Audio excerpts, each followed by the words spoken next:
before the San Francisco quake. That was it. It was his drop-dead, smoking-gun harbinger, and he knew that that big quake was coming because he was monitoring that geyser, and it went nuts. Now, fast forward from 2004 to today, and we've got a lot more sophisticated information out there. But you got to know how to dig it, how to go into it, how to find it, and if you really got some chutzpah, you share it with the world. And tonight you're going to hear a man who does exactly that. And I'm welcoming Dutch Sense, YouTuber, to the show. Dutch, welcome to Planet X Forecast. Thank you. Planet X Special Report, excuse me. Not a problem. Thanks for having me on, and it's a true honor to get to talk to you on the air. And I hope we can get into some really interesting topics tonight. A lot's going on, and you know what's going on today, so if you want to get into it, we can get right into it. Oh, man, let's just get right into the dish, you know what I mean? No holds barred tonight, Dutch. No holds barred. And first off, I want to let you know that, and this is a call out to all the folks at our planetxtownhall.com. And we've got a large community out there, and it's just growing really fast. And the one thing I was really surprised was when, you know, the request to invite you on the show came from the town hall. And when I announced it, everybody's just really jazzed and excited. I had no idea so many people were following you and so appreciated your work. And once I started getting into it, I can see why. You lay it right out there. It's really clean, and you let people decide for themselves. Well, I'll tell you what, it's been a tremendous 6 months for me. I started making videos on YouTube approximately 6 months ago, maybe a little bit over. And it's ironic that you mentioned Birkeland and animals, because that's how I started. There was a tremendous die-off of animals around the world. Millions of fish washing up on one shore, shores lined with crabs over in the UK, birds falling out of the sky all over the country. And several of us started to take note of that. Being the animal lover I am, I really was concerned. And that's when I started to put out the videos. And that's how I started to pay attention to radar anomalies that I used to dismiss as just anomalies. And it just so happens that the main animal death story, the one where all these birds died down in BB, Arkansas, and fish washed up in a creek down there by the hundreds of thousands, it turns out there was a strange radar signature above the area the night before. And so in the process of looking at the radar signatures in BB, Arkansas, I saw my first weather modification ring is what I call them now, my first Haarp ring. And so over the course of 6 months, I've had 12 million viewers and 30,000 subscribers. I've been on the news. I've traveled across the country. And I'll break this on your show, is that now the first 5 episodes are done on a TV show that's going to be airing on 3 major networks, international networks. I can't say which ones yet, but that's been finalized, and it's going to be at least 64 episodes.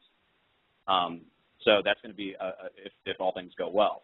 So it really has mushroomed up, and the reason it's mushroomed up is because the number of incidents has increased exponentially, and there's been no one there to actually tell anyone, because everyone gets their news from CNN, MSNBC, Fox News, et cetera. Some people think they're being slick and getting it from AP or Reuters. Well, there's no difference.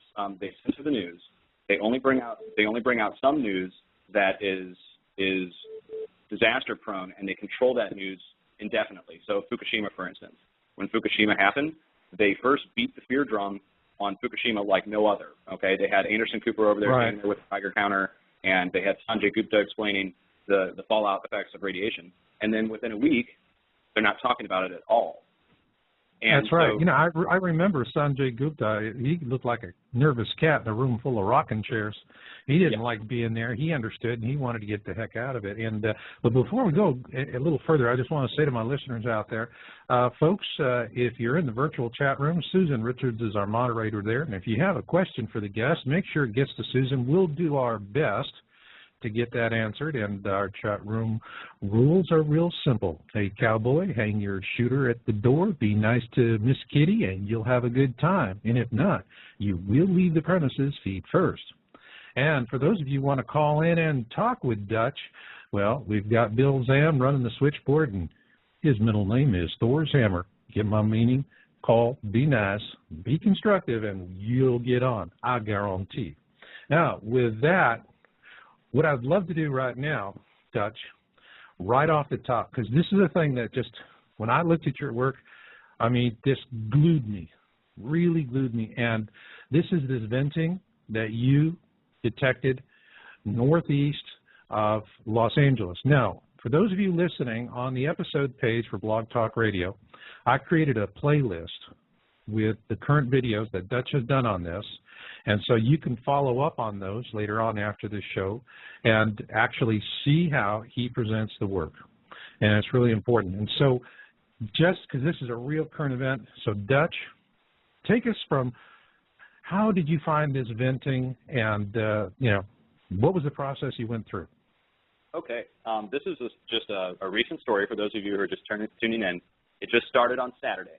And what happened, I was on radar looking at a weather modification ring outbreak that was occurring in the Midwest, and I noticed a signature pop up over Southern California only for one frame, and then it cuts off. They cut the frame, and it said missing panel on my radar display, and that intrigues me, of course. I have to go look. So I went to the actual NexRad site, which is a government site. You can go pull up the radar, look at a current image loop of the area. And when I did that, I saw that there was literally what I thought it was a wildfire at first. In the first video I put out, I said, uh-oh, looks like there's a wildfire in Southern California. And I went over to LA News. I checked all their sites, NBC, CBS, ABC, all the local news sites, and there was nothing about a fire up there. And so I decided to go on Google Earth and see what was there to see if there were any structures or, what could be burning. And when I put in the coordinates, it turned out it was a volcanic lava field, completely black still. It's still, rough rock with just intermingled, sparsely placed grasses. And I said, oh, my goodness, what is this? Of course, it wasn't, oh, my goodness. It was actually, what is going on? And so then I looked more into the area, and I found out it was called the Pisgah Crater Area, and that's spelled Pisgah. And it's all it's nothing but volcanoes right there, and it's the Mojave Desert, which is sand. There couldn't be anything there burning. So then, of course, I have to go pour over the weather charts and see if it's raining there. And you can pull up the precipitation stations there. You can pull up humidity levels, and none of that matched for any kind of precipitation buildup in the area. You're talking Mojave Desert. And right. So long story short, I went and pulled the seismic charts in the area, and you can look at all these different seismographs placed all around California. And in the area there's magma harmonics, which is a long period of rumbling shown on a seismograph. And then it cuts off to a baseline, just straight flat line, and then it kicks back up again to heavier lines. And so you put all that together. I put all that together, and I said, okay, there's an uptick in activity around the world, everywhere where there's a volcano. Mount Etna just erupted. Mount Lokan just erupted twice. You've got Sakurajima over in Japan erupting every day. So I looked in the area, I put two and two together, I put out the video, and within a day and a half, last night at 2 in the morning, the USGS issued a press release response to my videos. And they referenced the YouTube user who pulled up Google Earth, and it's me who they're talking about. And they said that it wasn't a hoax. Okay, well, I appreciate that. And it was a misinterpretation of the data, according to John Eichelberger, who's the senior volcanologist for the USGS. And their spokeswoman, Clarice Ransom, said that there's no threat in the area. That was this morning at 2 a.m. Now, it vented twice since then. Since they put that statement out, it has vented twice with a huge, you can go on right now. If you guys are sitting, if you're listening live, you can go right now and look it up, and you will see over the last 12 hours at station EYX in Southern California, a massive plume that erupted off the same exact area, and there's no cloud cover. You can turn on visible cloud. It's still daylight. You can see there's nothing. It just erupts out of the ground. And then, same time as those two vents are going, there's a 6.0 that occurred in Baja, California, right south of California, right at the Mexico border. And so a huge earthquake, venting occurs, and here's the USGS saying it's a thunderstorm. What? Say what? Thunderstorm? Right, that's what their official explanation is. If you go read the article all the way through, they said that it was a misinterpretation of the data, and it was most likely a thunderstorm. Now, it's just a laugh because it means they didn't watch the other 3 videos that I put out, because I show the precipitation, I show, what it could be, what it couldn't, and it's actually laughable because of what I've gone through with the USGS in the past. which is, I was telling you guys before this started, that Mm-hmm. they censored thousands of earthquakes off the map in the past several months, anywhere from Alaska all the way down to Florida. Yeah. Yeah, we've been seeing this for years. I mean, first off, you know, going back to Jim Birkeland, he called Loma Prieta in '89, and he was right. And his thanks for being right was that he was fired.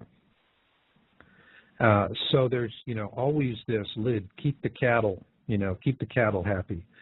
One of the things that I noticed was that there was an aviation turbulence alert on this. You were showing in one of your videos. Describe that and how it relates to this. Do you think it was part of a twist around that they issued the alert, or something else? Well, here's what we go through on YouTube. For those of you who aren't big YouTube followers or don't ever go on there, we are held, those of us who report the real news about what's going on, are held to a higher standard. I swear to you. We are held to a higher standard than even your newspaper or TV or anyone. And so, I know. I've got a YouTube channel. I mean, you know, we have similar numbers.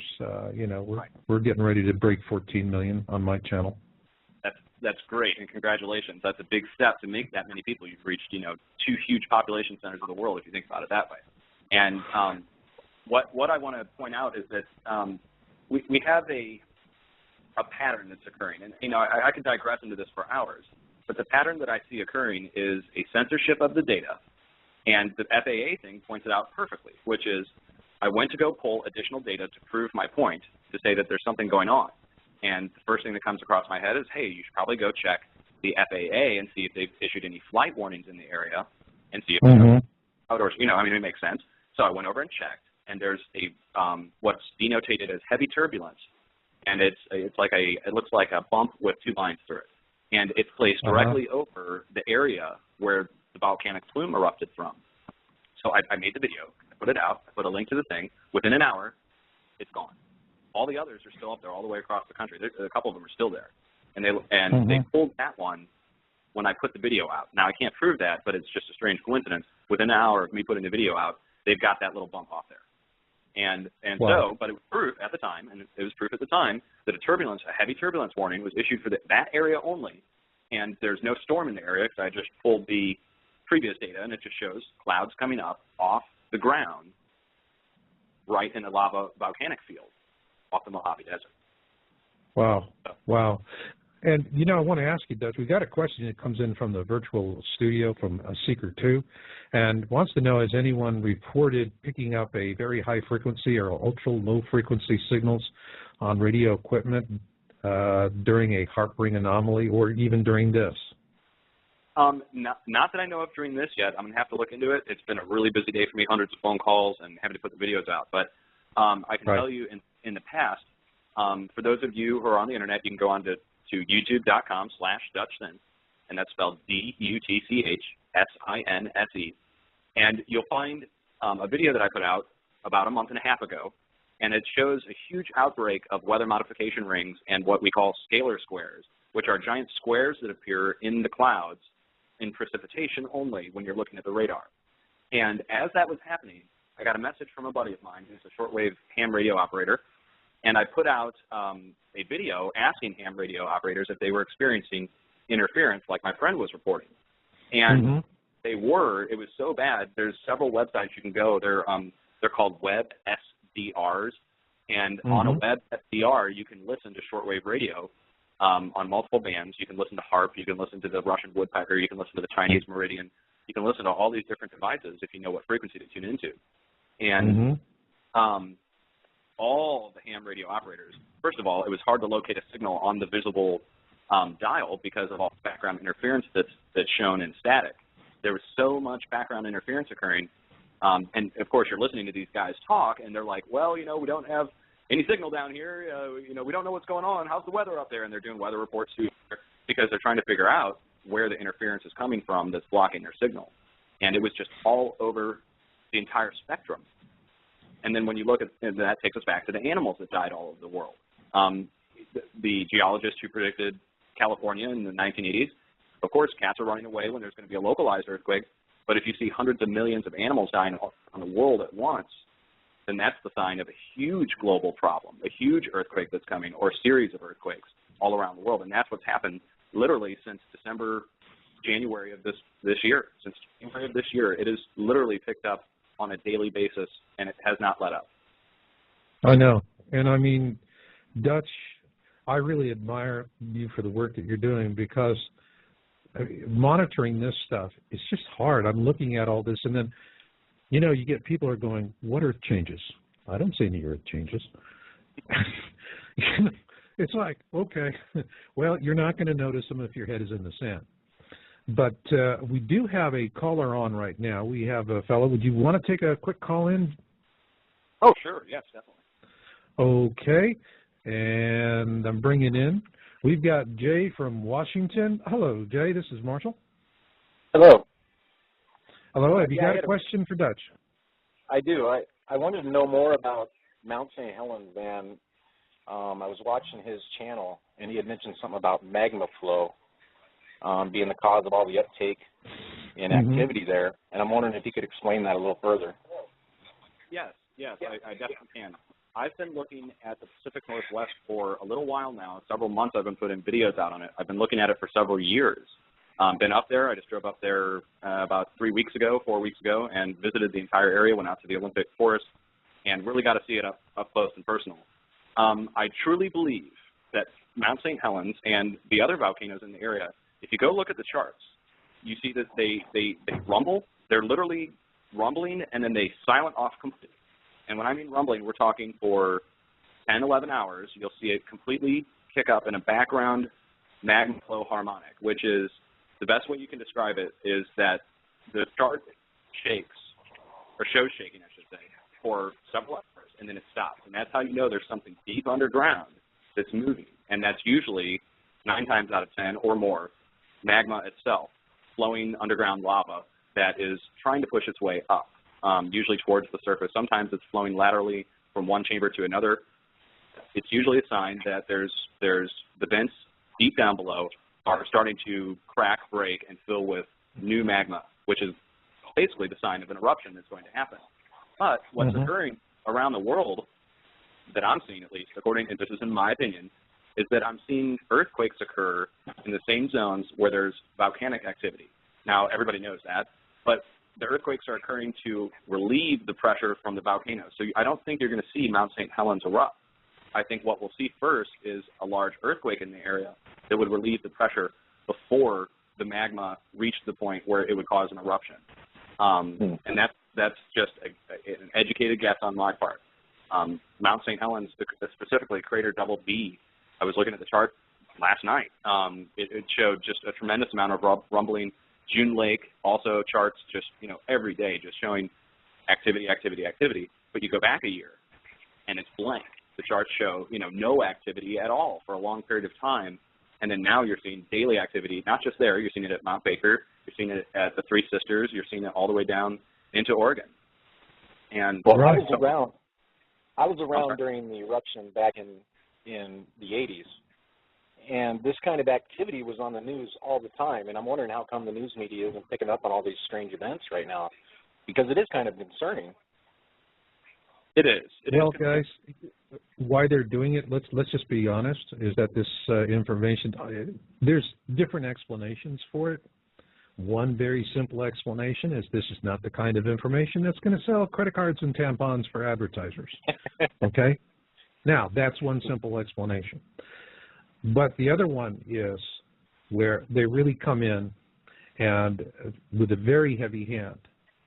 And it's the news departments, I was a CNN science field producer back in the 80s. And this was in the pre-Fonda days and when Turner was running it. And I will tell you, at that time, CNN was a lean, mean, hard news machine. And it was a very exciting place to be involved, to get involved with. And now it's just this entertainment news and it's fluff. It's really turned into bread and circus. But all of them are that way. Whether it's CNN or MSNBC or Fox, they're all opinionated, they're all polarized, and it's all pandering to base instincts so often. I get tired of watching just one unfortunately dead white female story after another. You know, so let me ask you, Jay, since you just strolled in, Okay. do you feel your government's being honest with you? No. No, I Do you don't. feel your media is being, the mainstream media is being honest with you?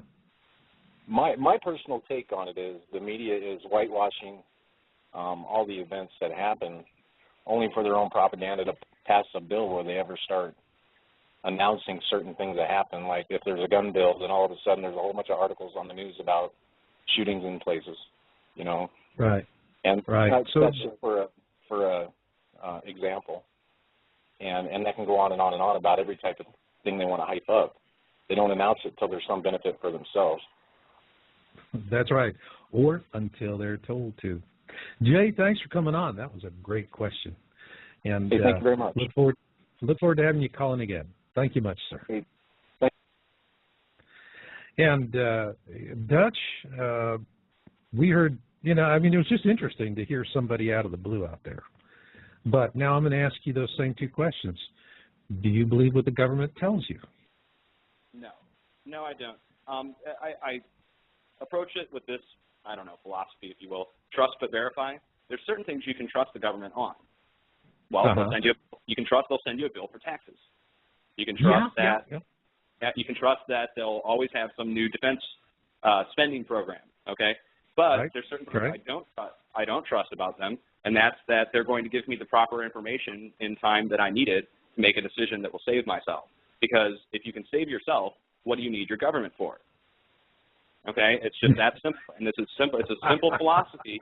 Seriously, I mean, why do we need them if we can save ourselves? And then they need a use, they need a function, and to create a function, they could usually create a problem. And it's called, I mean, it goes back to 9/11 and conspiracy theory, which is the opening of all my videos is a busted Illuminati symbol. Okay, and my motto is adepto or perfectus, which in layman's tongue is get her done. All right, and what I mean by get her done is the conspiracy behind needing government and false flag operations and creating problems and not releasing the proper information, et cetera, is that it all goes back to this control mechanism that is represented by the Illuminati, okay? And the Illuminati is, to me, it's almost a joke because it represents something bigger than a group. It represents an idea. And so when I show a broken pyramid, the pyramid that the Illuminati live by, that the people that actually subscribe to this theory, is an uncompleted pyramid. And the reason it is an uncompleted pyramid is they consider the world an unfinished work, and that they're putting the final touches on it, or God's putting the final touches on it, or some force is putting the final touches on it, and eventually it's going to be capped with a tip of gold. And so I show it busted, and I show it blown up, because I don't subscribe to that theory. I think that we can all manifest our own fate if we share information, if we know the facts. We can make decisions for ourselves that will actually be good. And so look at the mess our whole country's in. Look at the mess everybody's in with credit cards and home mortgages. And I mean, hey, I'm one of you guys. Okay, I lost my house out in Colorado. I lost everything. Nobody knows this story about me. But I mean, you know, I've been. You know what, Dutch? I'd like to. You know, I think it's important for the listeners out there to connect with you and to understand why we do what we do as researchers and where we come from, because it is all too easy to be branded. All you need is for David Morrison at NASA to go, Dutch senses bad science, you know, and and then he'll have his reasons for it, you know, but they don't have to get into any substance. I mean, it's just this patronizing condemnations, and people get smeared. So tell the listeners a little bit about this history so that, you know, they can understand. You're a real person. You've been dealing with real life crisis, and yet this is outshining the rest of it, because just from the little that you said, somebody's got to be thinking, if I had those kind of problems, why would I be caring about the world? Well, it's funny. My wife and I have had this discussion a dozen times, which is I used to be that way, which is I used to be the person who was like, man, I've got so many problems. I hate the world. I hate people. I've like quoted saying that 1,000 times. And in the process of I went and got my technical degree from, I mean, you can go look at my Facebook if you want to find out my educational history, but I got computer science, and I got into the cell phone industry, and I moved out to Colorado to go open up T-Mobile cell phone stores. And to make a long story that's really boring and uninteresting, even more boring, I lost it all out when I moved out to Colorado to go work for the cell phone company. They closed up shop. They sold the stores to private franchises and let everybody go. And I had just purchased a brand new house with my wife. We put my 401k, my life savings into it, all of her money, all our money we had to put as a down payment on this house. We put like $100,000, everything we had, down on this house. And they gave us the loan. Oh, my God. And it gets worse. And so after I lost my job, of course, we're left with this house payment, and it was like $3,000 a month, which is huge when you're 26, 27 years old. And we couldn't make the payment, so we had to go work multiple jobs. My wife had to work 2 jobs. I had to work 2 jobs, and it still wasn't enough. And so we had to sell our house, and that was in 2005. And we had to sell our house in 2005. Now think about that for a second. It was the height of the crash, 2005, 2006, and we had to sell our house for $100,000 less than what we bought it for. And it was a brand new house, brand new. There was houses right next to us, same make and model, that the builder knocked down the cost on by $100,000. And so when we sold, we lost everything we put into the house. I lost it all. And so I had to come back to St. Louis and live with family members to get back on my feet. And in the process of doing all that, I had to make a choice. What am I going to do? And just by fate or by God or however you want to call it, I started making these YouTube videos. A family member bought me a video camera. Somebody gave me their laptop. And that's when I started making the videos. And people said to me, why don't you go back out into the real world and work a real job and don't make these videos? When I first started making them, I had all these critics, and I still do, but I don't listen to them anymore. But well, Dutch, didn't you know that's the reason why God made a delete key? Oh, yeah. I use it. Yeah, it works for me. Works for me. Get a trash mail. All I got to do is check a few keywords. Don't even read it. You know, they are all so predictable. When I see them, it's like, thank you, God. Delete, delete, delete. You know, try it. It is really satisfying. Oh, and, well, I'll tell you what. There's a whole network. What people don't know about video making, especially on YouTube, is that when you start touching on these subjects like Haarp and weather modification and earthquakes and just weird things that people don't normally talk about, you come under this scrutiny, and they, for instance, this network of critics posted all my personal information online: my name, the coordinates to my front door, my address, my mom's name, my mom's address, my wife's parents' names and addresses. They threatened me, literally, in an email, which I sent to YouTube security, and I posted a video on it. They threatened me that if I didn't stop making videos, that they were going to release my financials. And we tried to, but luckily I lost everything. So if you release anything, I mean, I don't care. If my credit's ruined, so if you actually steal my identity, it's actually a good idea. So they did that, and we reported it to the FBI cybercrimes. My parents were, my mom's 70 years old. Okay, you got to understand, I'm in my mid-30s. So to mess with a 70-plus-year-old woman, it really, really upset me. And I put a video out and asked my viewers to help me look into who these people are. And in the process of looking into who they are, you wouldn't believe where it leads. It leads to private companies working in conjunction with other agencies to go out daily and discredit people and create havoc and dismay in the videos, in the comments, thumbs them up, thumbs them down, make sure they don't get up high in the ratings, that kind of thing. And they do it actively on a paid basis. That's right. That's right. You know, I'll tell you, Dutch, when I started doing this show, I was by myself, and boy, I tell you, I was fair game. And then Bill Zan and Susan both stepped up to the plate to help me out. And if it hadn't been for them doing that, I mean, we're talking about, and you're in the computer business. I was in the computer industry for 23 years. My client list included AT&T, Lockheed Martin, Oracle, Sun Microsystems. I could go on. And my last specialty was data centers. All right, everything that was, on the inside trusted networks. So I understood exactly what they were doing and how deep they were hitting. They were hitting in places where, hacker kids are not going to get. They were hitting on the inside trusted networks of the data centers.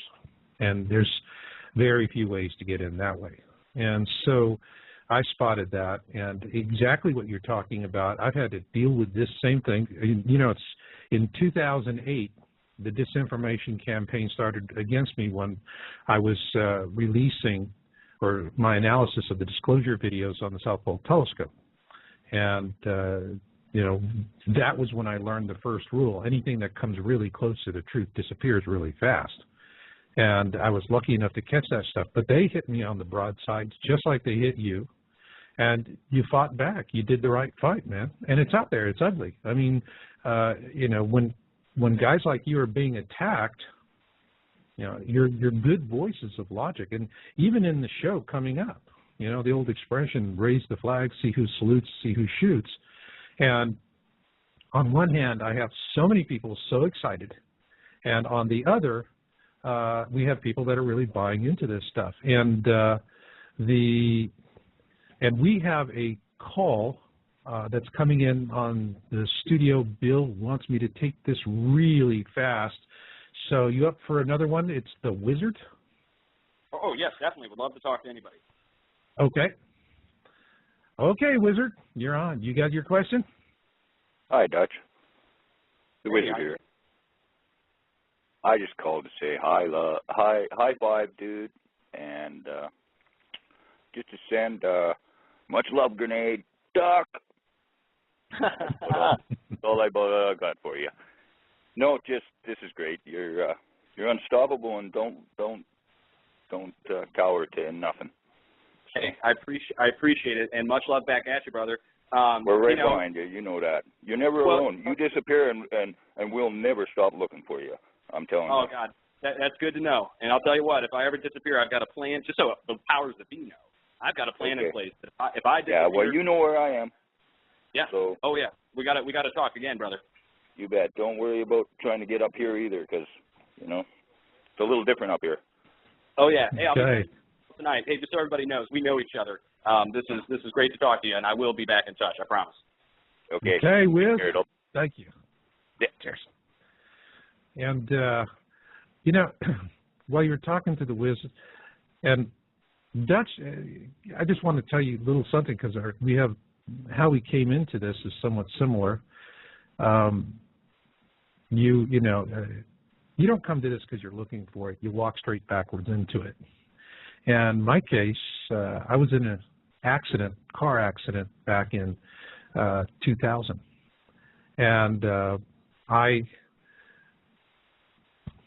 couldn't work. I had 3 herniated discs in my neck, and I was eating pain meds like candy and just sitting on the couch watching television, ice packing, and at that time just trying to find contract work up in the Silicon Valley that I could do remotely. And, you know, this was after the bubble broke on .com, and so there was nothing much unless you could very much speaking, you know, the different language homes and take their money.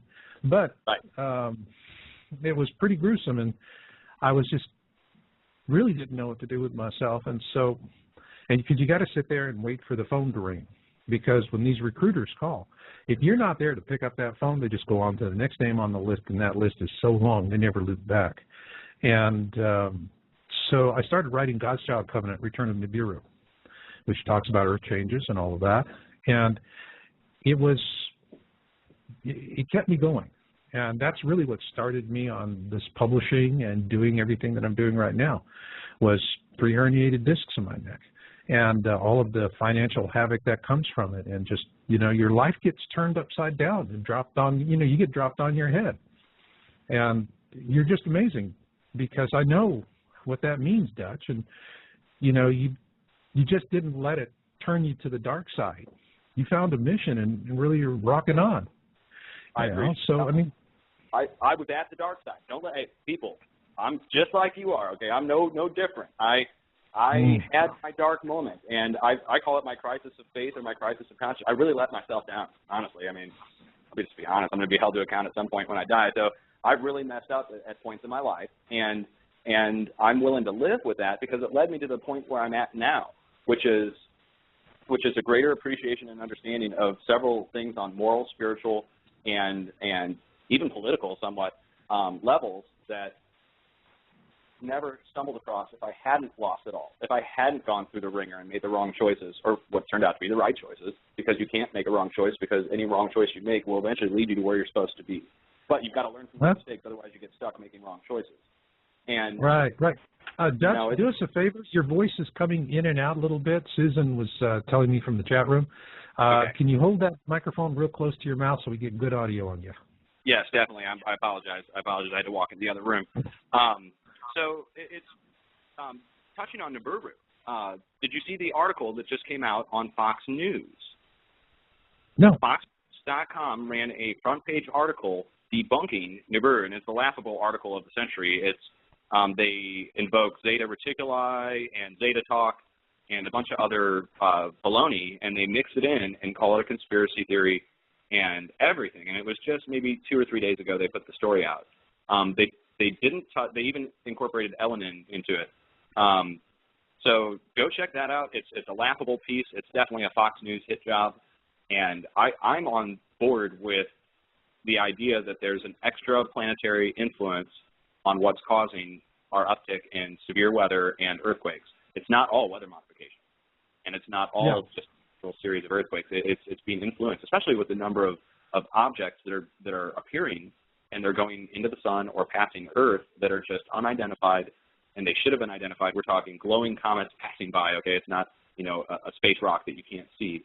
And they're not identifying these things because there's so many of them coming up, and they have to be coming from somewhere. Have you noticed, Dutch, that when they write this trash, there are people that they don't mention by names, websites that they don't mention with an address, and you and I are the people that if they refer to us, it's indirectly in obtuse terms, but never where somebody knows exactly who we are. Have you noticed that?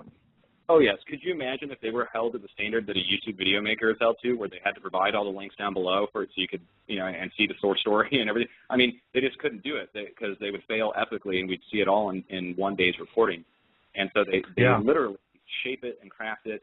They even incorporate in subliminal messages. I encourage everybody to go. I'm not kidding on this. I'm not conspiracizing. This is for real. Go through any topic. I see it. I see it. Yeah, there's subliminal numbers and letter repeating and that kind of stuff, that you know whether or not a story is real or not, whether or not it's crafted. And ironically, all the financial stories are true. On like CNNmoney.com, and you go read those stories, especially the ones having to do with specific numbers, specific dollar amounts. Those stories are always right on. But then you go watch or go read a story having to do with the Norway shooting, and you get a bunch of blathering.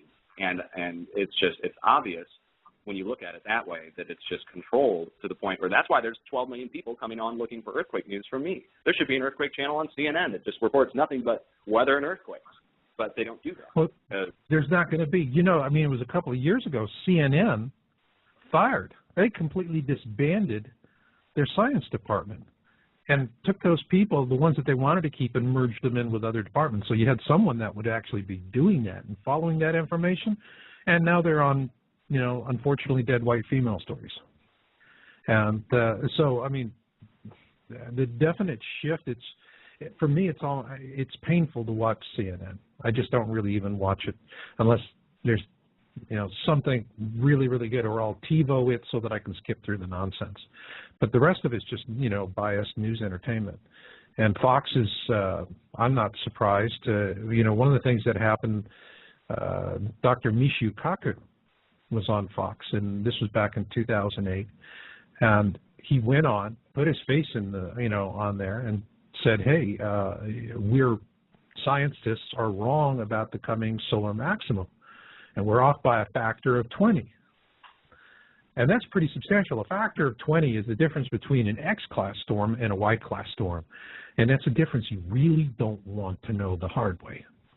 And the result was, instead of the guy asking serious questions about it, he just blew it off and said, "Nah, it's this it's this millennium bug hype again, Y2K.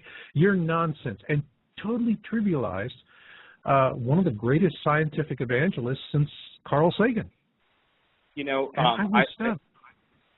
know when they roll out Michio Kaku that there's a disaster in process, and only when Michio Kaku comes out is when I know, okay, they're actually warning real scientists that there's a problem, and this is going above and beyond their regular news hype. You mentioned CNN and Fox and MSNBC and NBC. I've created acronyms. This is kind of funny, but CNN, completely negative news, okay? And Fox. I love it. Go ahead. Yeah, Fox is focused on xenophobia. CBS, complete BS. ABC, all bull crap. Yeah, we could just keep going on. But they all have their acronyms, and they all stand for what they really mean. And so I don't get my news from mainstream anymore. I do turn it on to laugh every once in a while or to see when they're going to report the news that I already reported or if they're going to report it. I don't even really bother to listen to the stuff like Norway and just those kind of events because they usually tend to be staged. I won't even go into that. We're not going to go into conspiracy here tonight. But so mainstream news should be taken for what it's worth, which is paid entertainment that you're actually most likely paying for because that's the only channels that offer it 24/7. That's right. That's right. I mean, any other TV station is just showing soap operas during the day. So, that's what it is, and that's why there's such a hunger and a thirst for it. And so that's why your radio show is probably doing really well, and why I'm getting a lot of viewers, because people have the BS meter. They can tell when they're being lied to, especially when they hear their friends talking about, hey, we're being lied to. Did you hear about so-and-so on YouTube, or did you hear about the radio show? Man, they really laid it out there last night. And, for instance, we're the only people talking about the Volcanic Earthquake Association tonight in California. I mean, I guarantee you there's no other radio talking about that tonight. And it's a big story. It's one of the biggest stories out there. It's a huge story. To me, look, one of the things when you came up with that, when I saw that venting, all right, and the first thing for some reason came to my mind was a couple of weeks ago, there was a city in India where all of the wells were rising and flooding the town. Yes. And it was just like, boom, blip, nobody does it. But we've got about 6 minutes left in this segment, and Susan in the chat room has thrown 3 questions at me, so let's try and nail these 3 real quick before we go to break. First one is from Patriot Woman. Does anyone know what the big bright thing is moving towards the sun? It has been on Soho for almost a week now, and it has developed a big shadow behind it. I don't know if you follow Soho. Yes, I do follow Soho. There's a debate. Okay, there's always a debate when there's a strange bright object that shows up. This one has been, I think, settled as Venus. However, don't dismiss it yet because that's always the official line that people settle with. Keep an eye on it. I say if it sticks around past longer than a week and a half, then you know it's not Venus because the transit time would be quicker, and you can compare it to past times where Venus has gone by. And I recommend doing that, is going back 6 months or a year, whatever the rotation of Venus would be in front of Soho, and look up last year's data at the same time and see if it's there. And if it is, then you know that it's Venus. And if it's not, then you know it's an outside object. Got it. Now, we have another one that came in from Confisher67, and this is a question that actually is on my mind, too. Has anyone been sent out or live close to the area in California where you reported the venting to get a physical visual on the volcanic activity? That's something people would love to see some video on. Yes. Although I don't know what would show after the fact. There's several people with eyewitness reports. However, I will only allow those to be posted in the comment field. I won't make videos or post those out. I won't settle for anything less than a video of it. One person, the night of the first eruption, so on Saturday night at dusk, they recorded the skyline right in the area, and you can't see the mountain. It looks like it's not smoke. It looks like a thick fog, and you can't see the mountain from where she's at. Now, that's the only shot of it. Now, I've had several people say, if it happens again, I'm going to go up there for you, Dutch. Well, it's happened twice in the last day and a half. Now, I live in St. Louis, Missouri. For those of you outside of the States or whatever, it's the center of the United States, California, far west coast, 1,500 miles away. So I could try to get out there and go stake it out in the Mojave Desert. But I'm hoping there's somebody that lives out there that will eventually get word of my video and go out there and stake a camera and get it. That's the only way we'll ever get it. There's satellite feed. Now, this is the other evidence that I've got, is today especially, clear skies. All of California, the high-pressure system moved everything out of the way, no cloud cover. And there's satellite feed. You can look at visible cloud cover from today, and you see it. It comes up out of the ground and swirls up in the air and then goes away. It's right there. I mean, when I saw it, I said, oh, my God, USGS, I can't believe it. They're going to have to eat crow pie so hard on this. And, I almost did a little dance for joy, and I did a little break dance and said, oh, God, I can't believe this. This is vindication within one day of them slamming me. And so that's the evidence. Dutch, they're going to sweep that under the carpet, too. So, folks just don't understand how massive this disinformation how much of it's out there. I mean, when I'm working on the internet and I'm looking and I'm seeing things, and it's like I always use this analogy. It's like remember Neo, he saw the Matrix and what's that? They said, don't worry, you'll learn to read it in time and then everything will get clear. And it's the same way with disinformation. Once you learn to read the disinformation code, God, it's all over the place like a bad case of the warts. And but got one more question here, and then we're gonna do a little music interlude for everybody so they can let out the cat and brew the tea. And this one is from Max597. He asks, is there any news on Nebraska flooding and nuke plants? Because there's zero news on TV and internet since June, I think, what he's showing. Got any updates on that there, Dutch?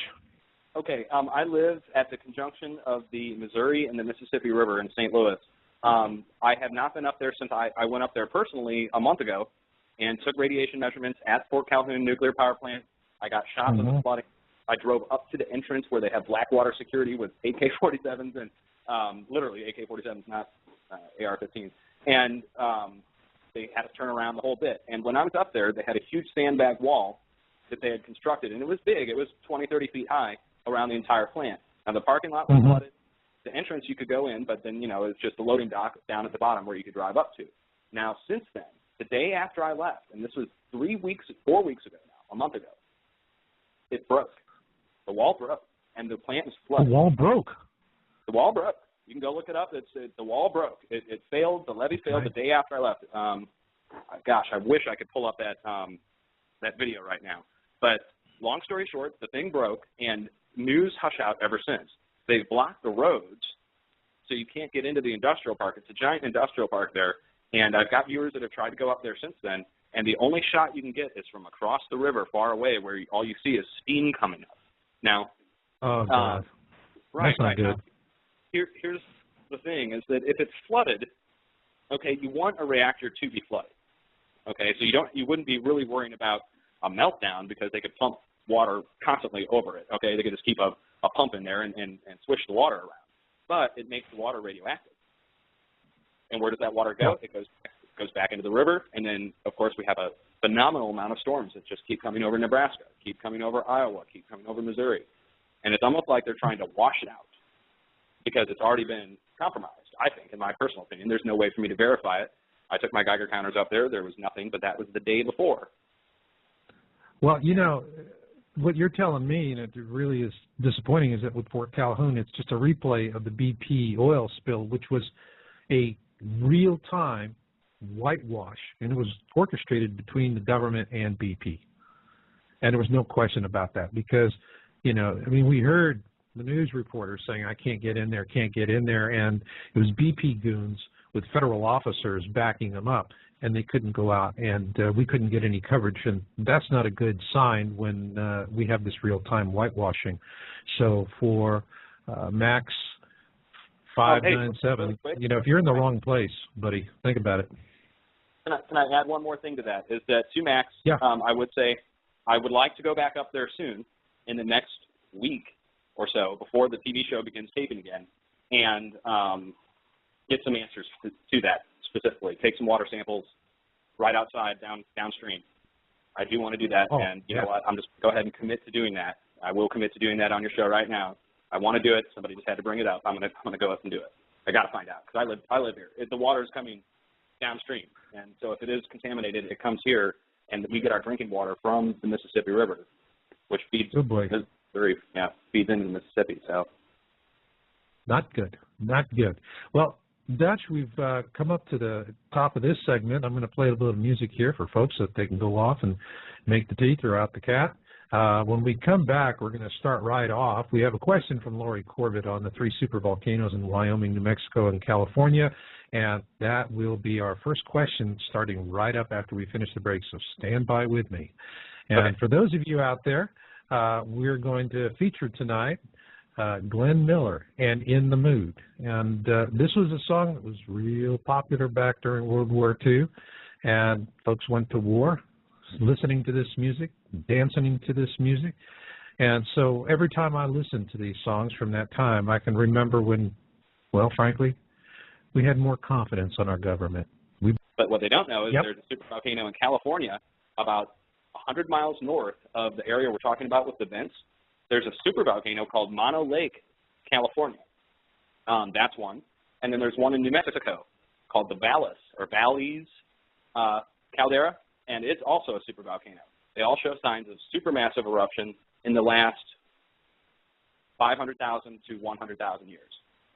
And that's a rough date guesstimate off the top of my head from what I remember. But so you're looking at those three supervolcanoes. The one that shows all the activity, well, actually there's two that are showing a lot of activity right now. One is Yellowstone, and we talked about that earlier with the USGS, literally wiping those earthquakes off the map. Go on YouTube, search Science Scandal. You will find my videos when I first started making videos at the time of the animal deaths, lambasting the USGS as a science scandal for deleting the earthquakes. So that one shows activity, and then Mono Lake, California, which is right on the border of Nevada and California, east of Sacramento. And it is swarming. Every day there are swarms there. So that's the answer to the question. Wow. Dutch, Bill's telling me from the studio you're fading in and out a little bit, so you got to keep that phone close. Dang it. Okay. All right. Sorry, guys. Okay. Oh, no worries. No worries. We're having fun. It just happens that way. Well, the topic's not so much fun, but, hanging out is really cool. So now I have a question for you from a new one from the virtual room that Susan passed on, and it's Jay Creed, and it's question for Dutch. Any possible correlation between the second Pisgah, I don't know if that's the way it's pronounced, but the second Pisgah event the other day and the radar blackout occurring at almost the same time? Yes, that is a very strange coincidence that I don't accept coincidences anymore, especially when they happen more than once. So when you see a data feed, cut or out of range where it would normally be in range, then you know somebody's messing with it or literally censoring the data. And as the first steam vent happened, the feeds on weather.gov were cut. It literally showed a black screen with a red X. And I had never seen that one before personally. That was cut, and the only places you could actually view it occurring were on the college weather websites. Now, what most people don't know is all the colleges, or several colleges around the country, have their own weather departments, their own access to the NextRad sites, their own past data. You can go look up all the radar from yesterday or the day before or last year. And those feeds don't go in to weather.gov. So if you're getting your main stuff from any one of these weather sites, so weather.com, the Weather Channel, AccuWeather, Intellicast, they're all getting their master feeds fed to them through the Weather Service. And so you literally have to skip the middleman, go around the Weather Service, and go to the place where the Weather Service is getting a lot of their data for themselves, which is colleges. So that's how you do it. You go look up these radar feeds through the colleges, and you're able to see this. But that explains why they cut it on the main site, is because that's the site everybody goes to. So then the government is an aggregator. The actual source stuff is out there with colleges. They're posting what's really happening, but the government is using its aggregation feed to throttle misinformation. And then then what they do is they simply reinvent the circumstances so that they can, turn around and accuse you of, what was it the guy said, that your analysis was wrong or something? Correct. Misinterpretation. Yeah. Misinterpretation. Right. And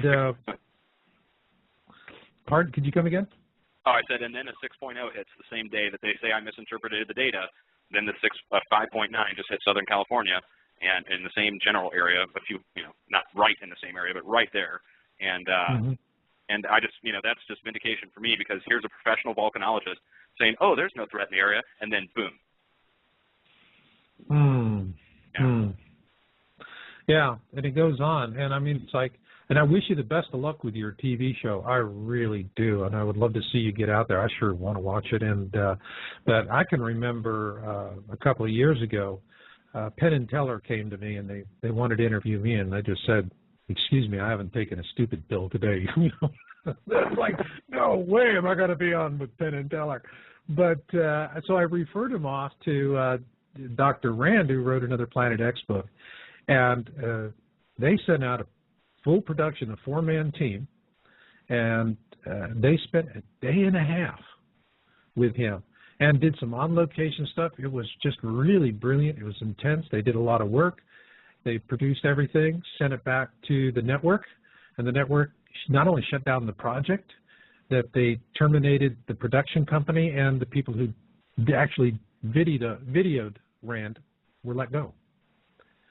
Wow. I mean, that is pretty gnarly. That's the kind of power that happens out there. So, you know, it goes on. Got a question for you from the chat room. Do you see anything coming for Baja California? Okay, well, that's where the 6.0 or 5.9 now, they revised it down. That's where the 6.0 just happened.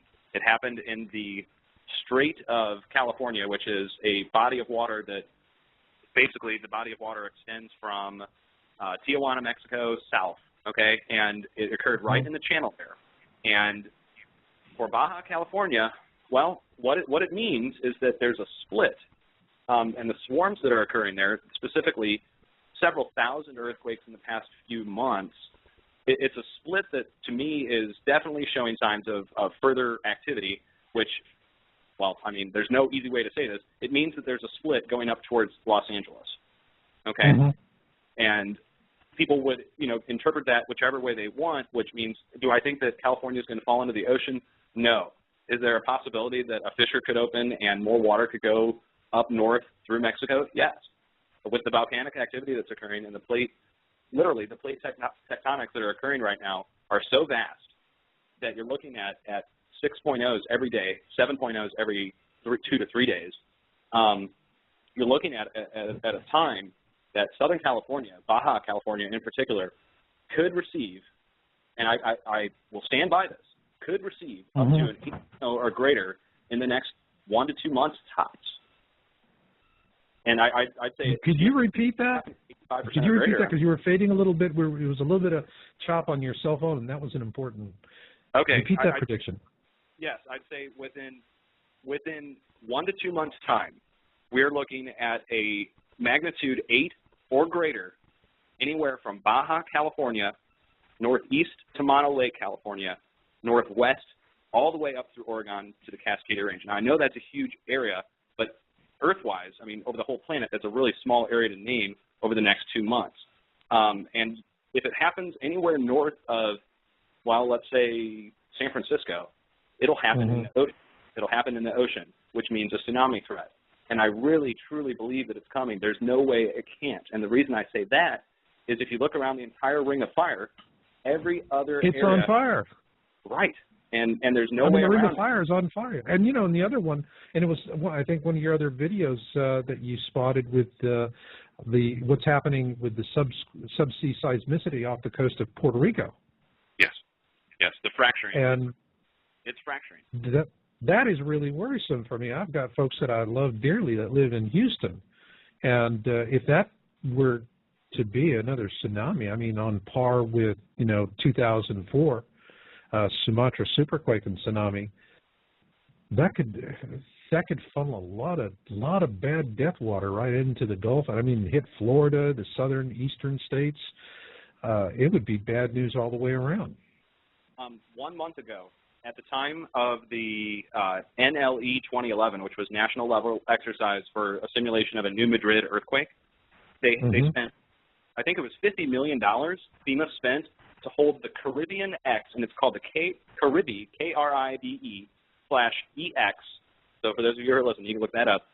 And it was a full simulation of a catastrophic event in Puerto Rico that caused a tsunami throughout the Caribbean and right up to Florida. And that was the mock exercise. And they also held one over in the Pacific, and it was called the Pacific X, P-A without the C on the end, so it's the Pacific X. And same thing, only the tsunami was coming from out near the Cascadia Range, out, you know, basically Pacific Northwest. And so they held those two exercises jointly at the same time, the U.S. military, FEMA, the whole bit. And it's a sign that the government is preparing. The government is taking steps to prepare themselves and their forces and the military and the police for a, literally, it seems like they're preparing for a global event. Not just one. They're preparing at the New Madrid. They're preparing at the Pacific Northwest. They're preparing on the East Coast. And they're preparing around the world, which means you know, the seed bank and the vault and all that stuff that they've built. So it doesn't take a rocket scientist to see the pattern that these people value their money, they value their wealth. They're not going to waste it needlessly on building bases and seed vaults and that kind of stuff if they didn't have some kind of idea that there was going to be a global problem, not just a localized California problem. So that's where we are. And so when we talk about the TV show that I'm doing, it's, you know, just not without giving anything away, it's going to be focusing on kind of the things that I'm already covering, which are earthquakes, storm patterns, that sort of thing.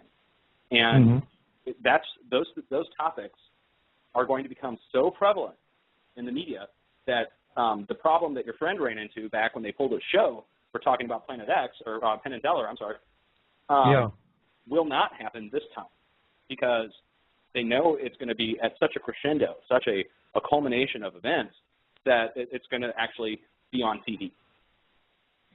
Yeah, I mean, at some point you just can't keep hiding, pushing it aside, you know. But I mean, there's that great line from that movie 2012, you know, when was it decided that people don't have a right to fight for their lives? And that's really, you know, what I see in a grand picture. And, you know, what I'd like to do is I've got one more question from the virtual room, but then I really want to step backwards, so to speak, for the bigger picture of everything that's going on. But first we have this one question from the chat room. The atmospheric heating is over in Japan with the earthquake. What are your thoughts on that? I have seen firsthand radar evidence, kind of like the Haarp rings that I've seen on radar here, that appeared the night before in Japan. And you can go look it up on YouTube. There's people have taken screenshots with timestamps, so you know they didn't fake it.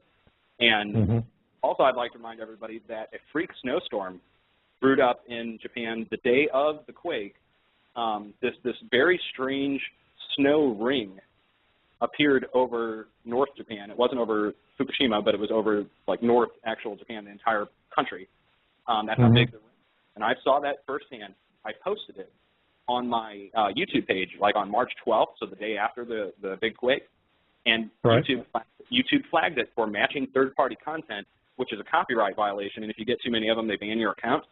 And so I had to delete the video, and it's still floating around out there, but you have to really search it. And when you search it, a million hits come up on a bunch of other crap, like Lady Gaga videos and stuff start coming up. Right. That's how they bury it. They go into the search engine listings, and that's how they bury you. Yes. Yeah, 100%. Yeah.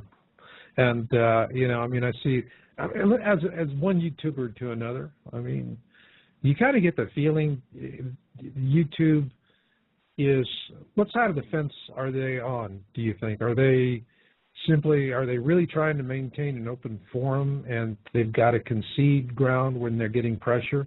Or do you think they're just part and parcel of it? Well, I think there's both aspects. You can go watch some really cool videos on YouTube about YouTube, and it's really funny that you do that. But if you go look up the Google Data Center or go look up the YouTube centers and stuff, they're made up of people that are kind of just like me, all right, or just like you, which is, you know, you've got an ex-CNN guy working there, and you've got a computer programmer nerd that's working the servers. But they all get their direction from somewhere, and they can't do certain things, just like when you work at any job. And so I think there's a line. I know for certain that there's a center, like an actual cubicle farm, where there's a bunch of employees that sit there and go through the videos, and you know, and I think you probably, you know, different days you get different people, and different people allow different things. You got different managers working different shifts. Sometimes the Illuminati control master is out on his yacht, and you can't get a message through to him to find out whether or not it's okay to allow the video, and so it goes through. And then other times, a video that would never get flagged gets flagged immediately, and you can't put it up, and you're left dealing with the consequences of a copyright violation that's not due, or some other things. So it's like, I've heard rumors about Google being purchased by the CIA, or that the CIA is somehow involved in the actual running of the company. And that's all conspiracy hearsay. There's no way to prove that. But when you look at the tactics, the information gathering tactics, the different styles of critique that they allow people to create these videos that harass you and threaten you, and they don't ban them and stuff. So that to me says it's an overall tactic. Maybe they hired people that used to work at the CIA. or maybe they hired people that used to work at Blackwater Counterintelligence or whatever, and they used those assets to create the same kind of structure, which is CIA, only it's Google. Yeah, you have to be concerned with that. What I would say to, any YouTubers, a couple of things that I found back in 2008 when I was really getting attacked for releasing the disclosure videos of Planet X that came out of the South Pole Telescope, was that you can use the DCMA complaint process, and actually I was surprised it works pretty well. I was able to stem the tide of the attacks.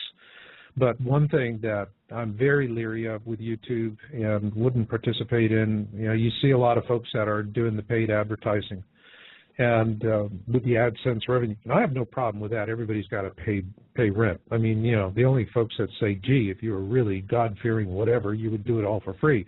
And then you say, fine, how about a contribution? And they disappear like a fart in the breeze. But, but if you do the advertising, their AdSense program, and I went round and round about them. They really wanted me to do AdSense, but when I looked at the contract that's involved with enabling that, it makes you extremely vulnerable. If someone's saying that you're stealing their material, you have a process where you can stand and defend yourself. But on the other hand, with the AdSense, the advertising programs, no. You don't even get a fraction of those protections. And so all they need is somebody who just says they stole our material, and boom, they hose your video and can even take your channel. So until YouTube really, extends the same level of protections on advertising, I wouldn't touch it with a 10-foot pole. Well, you know what? I went through this I've got 715 some odd videos, and made in months, by the way. That's a lot of video making. And yeah, they offered me to enable revenue sharing, okay? And it's a little button, for those of you who don't know what we're talking about. It's you're offered the opportunity to turn on advertisements on your YouTube channel, and you get paid a fraction of 0.1% per video that's watched or whatever. I don't even know how they calculate it, but and then they give that to you in an account, and once it builds up to $100 in their account, you can cash it out, all right? And so you get paid on your videos. And so they offered me the option to do it. I'm like, oh, this is great. Let me try. So I applied for the AdSense membership, and they turned me down. They sent me a message saying I had to insert some code on my DutchSense.com website. And I saved the email, and I was like, okay, well, I guess I'll do it. It's just a code saying I won't disclose Google and a bunch of other stuff. And so I put it on my website, and I refilled out the form, and they rejected it again, but didn't give me an answer as to why this time. So I did it one more time, thinking maybe I filled out the form wrong, and they sent me a thing saying you've applied too many times for AdSense. You have to wait X amount of months before reapplying. All right, and so in the meantime, everybody's saying Dutch, you should charge for some kind of T-shirt or sell something to try and make money on your videos, since you can't do that. And I don't do that. I don't sell anything. I don't have anything for sale. If I did, I might try it, but it's just a cost. It takes money to make money, that kind of thing. And so I put a donation button up on my page, and I've relied solely on the generosity of people who like my stuff to make donations, and it's usually like $10 or $15, that kind of stuff. But it adds up, and it's kind of paid the internet bill and helps to offset the rent a little bit, but it's not as much as people think. Especially, even with 10, 15 million viewers, it's like 1/10 of a half of a fraction of a percent that actually donate. I really stand by that.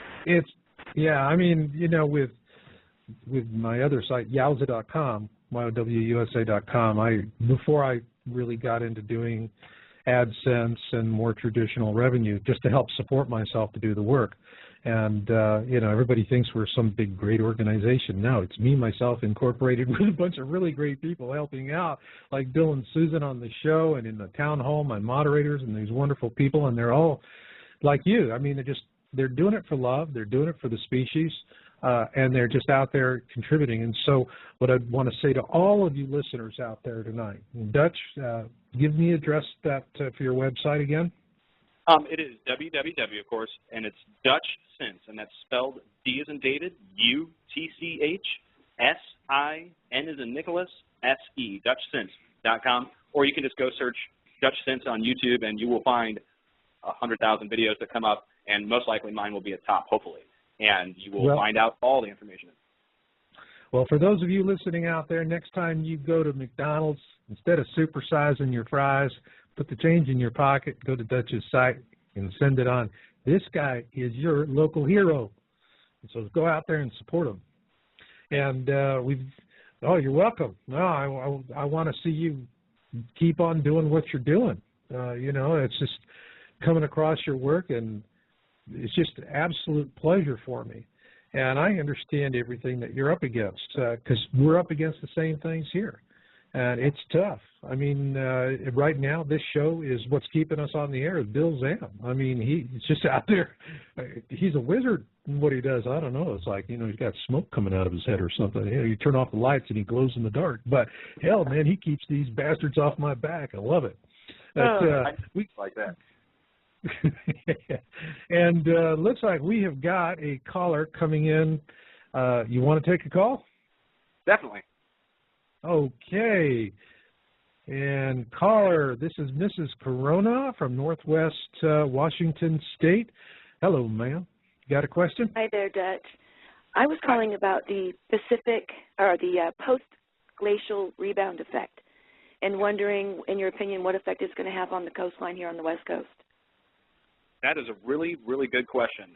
For those of you who are not familiar with the subject, post-glacial rebound effect is a geologic process. It's not conspiracy theory. It's hard science, where the old frozen portions of the North and South Pole have begun to melt. Okay, regardless of what you believe about Al Gore or An Inconvenient Truth or global warming, there is scientific satellite evidence to show that ice is melting and breaking off, and thermal ground temperatures are on the rise in areas that were cold. Now, whether or not that's man-made, I don't even want to get into that debate, but what it shows is that when this melt-off occurs, two things happen. Water flows, of course, towards the sea, and it fills the sea. The combined weight of the water itself weighs down on the entire plate, whatever plate it's on top of, so the Pacific plate or the Atlantic plate or the North American plate, and it causes a deformation process. And it's called the post-glacial rebound effect because after the glacier, the ground rebounds. It comes back up. It's been weighted down by a ton of ice. And when that water comes off, it goes down into the porous structure of the ground, and it expands, just like anything does. And that's how you get a post-glacial rebound effect. Now, what's occurring around the entire planet, I just put a video out on this a day and a half ago. It was showing the entire northern hemisphere of the entire planet Earth has a ring of earthquakes that are occurring. You have to look at it from the North Pole, and you have to do it on something like Earthquake 3D so you can see it plotted out over an entire globe. But when you look down from the North Pole at a graphical representation of where the earthquakes occurred just over the last 7 days, you see from Russia, from the tundra areas of Siberia, all the way around through China, right around through North Korea into Alaska, right around through northern Canada, and back around through northern Europe into Norway. There's a huge amount of earthquakes that are occurring, and it's totally obvious that that's being caused by the thawing and the water weight that's pressing down and raising up these plates. And now, is that the cause of everything? I don't know, but I can tell you this. The cause on the West Coast will be, I was just there, okay, and you can see where in past times the plate has buckled.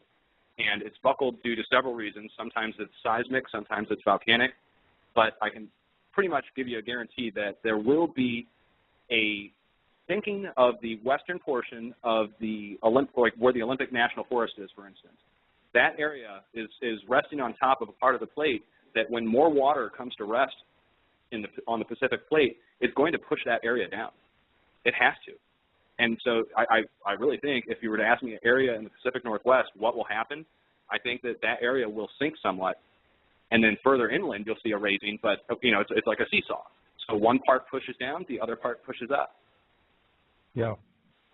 Yeah. But, you know, one of the things that really worries me with the trending, particularly with what's happening with losing the ice on the North Pole, how this translates down is to, you know, the permafrost is in Alaska. They're finding problems. All that pipeline, it's built on permafrost. That gets soft. But, I mean, the other part of it is this permafrost melts. We're talking about methane releases that are going to put us into hyper global warming. And that is a real concern for me. And I mean, what are you following in terms of potential methane releases? We've got, you know, we have the subsea. It could rise up from warming oceans, but also in Siberia. So let me know what you think on that one. Well, I saw an interesting program of at least 2 years ago on basically east of Florida, south of the Carolinas. There's a huge methane deposit that is kicking off just massive amounts of bubbling methane. And it comes up at such a frequency that some experts say that that's what causes the Bermuda Triangle, is that these huge pockets of methane come up, bubbles come up through the ocean, the ship literally sinks in the bubbles because there's so many, and then of course it goes up into the air, an airplane flies through it, the airplane of course sucks it into the combustion engine, boom, you have a huge explosion, and the plane is gone and nobody ever finds anything. The methane is a real problem. There's been a series of earthquakes up in southern Canada, up near Ontario and the Maine border, okay? So right in that area, right by the Great Lakes. And that's at the edge of the North American plate called the craton. The craton is the old unsubducted plate that has never been pulled under in any kind of geologic process. It's always been on top. And right there's been a series of earthquakes. And a viewer sent me the video. It's still on my site. And it's bubbling coming up from the ground. And it's not, moisture going down into the ground causing bubbles to come up. He said it smelled like sulfur. And of course I told him, oh God, you're in an earthquake area, you need to be safe and get out of there because the gas could be poisonous. And what it was a sign of to me is that the area along the edge of the plate where the Great Lakes meet, up to the northeast, is under a amount of stress that's pushing methane up out of the ground. And that's why we're seeing bubbling and earthquakes occurring up there at a higher frequency. There's just a 3.3 or 3.4 in Ontario. Hello? No, sorry, I was just dealing with Bill on the board there. Well, okay. We've got about 20 minutes left in the show. Wow. Let's do this. Time has been flying here. This is amazing. But what I'd like to do is to have a kind of a theory of everything look at this thing. I mean, just take a big step back. Tell us what you think is the causality that is bringing all of this and what we need to do in order to deal with it. But most importantly, where it's going, where you see the greatest dangers, and the big signs that people really need to be tracking when they're looking on the Internet. Well, there's several competing viewpoints on this, okay? And each is equal worth considering as to the cause, and I haven't made up my mind yet. I know that's just a cop-out answer, but there's, of course, what I subscribe to, and I don't expect anybody to do this. I'm not going to force this on you or anything, but I subscribe to a spiritual worldview. And in the spiritual worldview, you believe there's reasons and causes for certain things that happen in the world.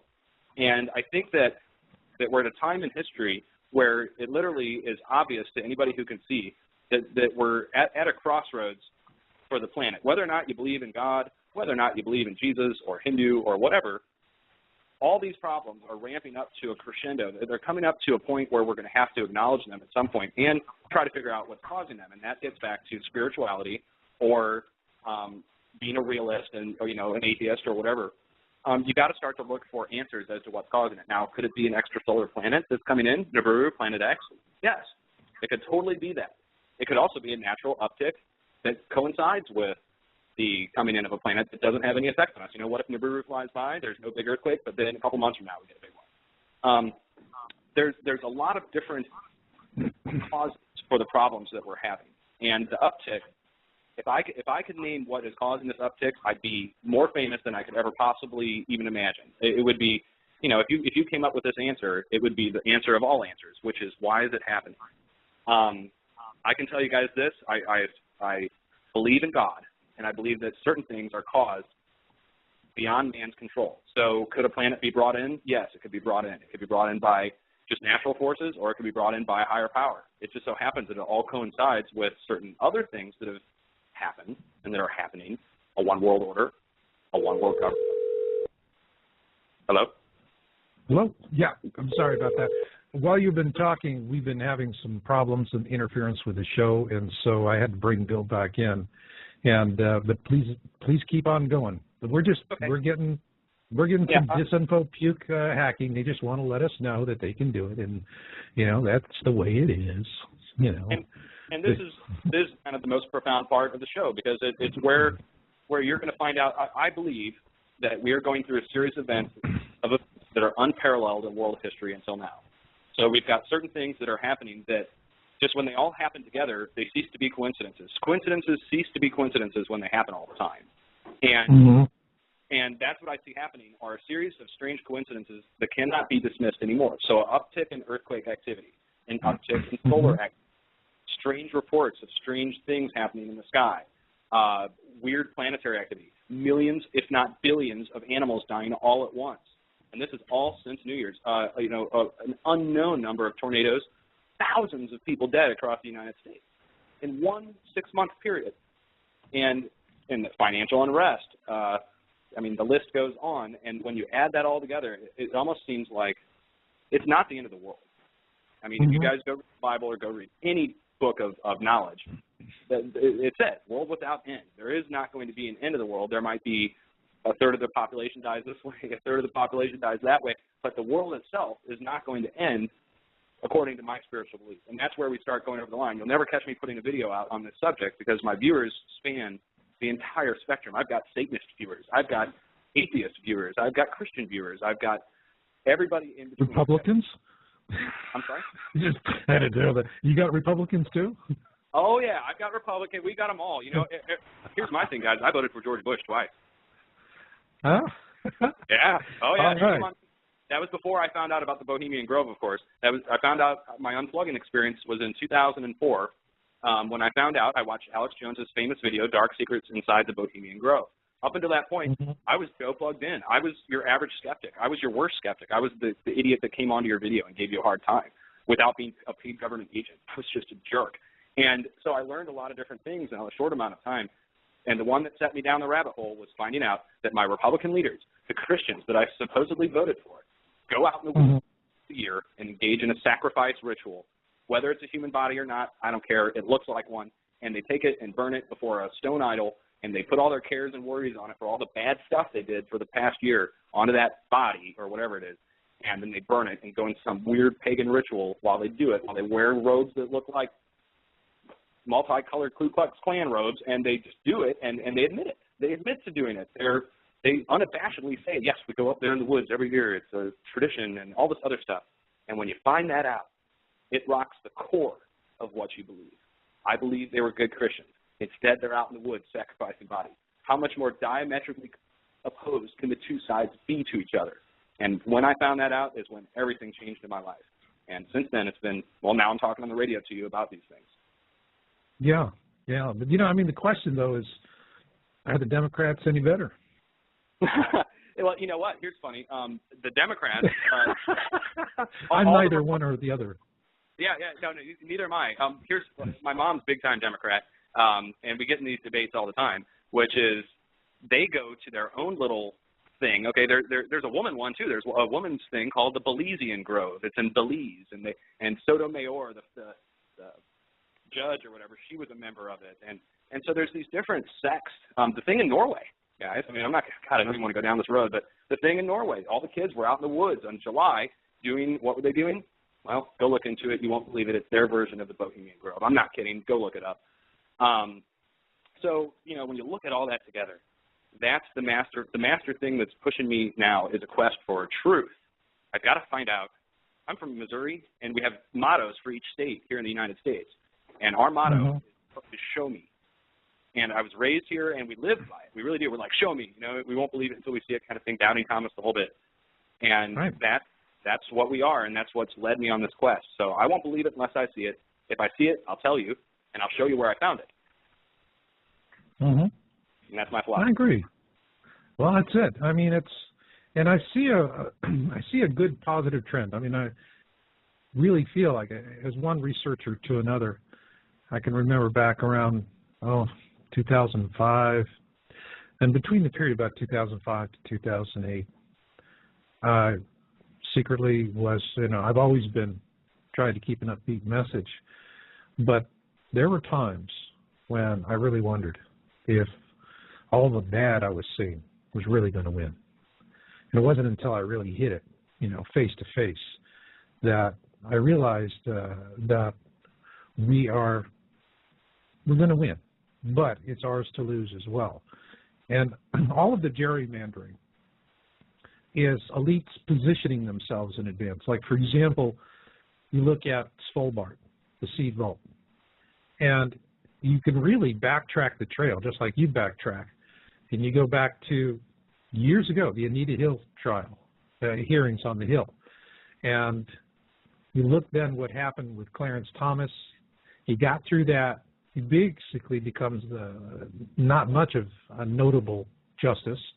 But right. One thing he does is he was a former lawyer for Monsanto.